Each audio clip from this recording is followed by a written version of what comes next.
Assalomu alaykum hurmatli do'stlar. Sizlar bilan Aviabilet 2021 jamoasi.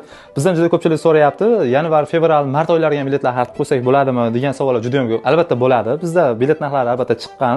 Telegram kanallarimizga ham chiqarib qo'yganmiz. Qisqacha ma'lumot berishga harakat qilaman. Xo'p, Vnukovadan Voha tarafga uchmoqchi bo'lgan aka-opalarimiz uchun bilet narxlari Vnukova Buxoro bo'ladimi, Vnukova Samarqand, Vnukova Urganch, Vnukova Navoiy bilet narxlari chiqqan albatta. 2-yanvardan 31-yanvargacha bo'lgan bilet narxlari 13500 rubldan boshlanadi, bagajlari bilan albatta.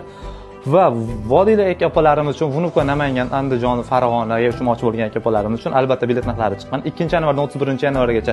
Xo'p, 31-yanvargacha olasizmi, fevral oyiga olasizmi, farqi yo'q. Mart oyiga ham bilet narxlari albatta chiqqan. 13200 rubldan bilet narxlari bor.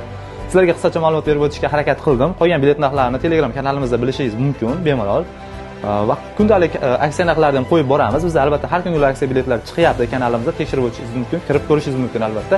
Sizlar bilan Aviabilet 2021 jamoasi.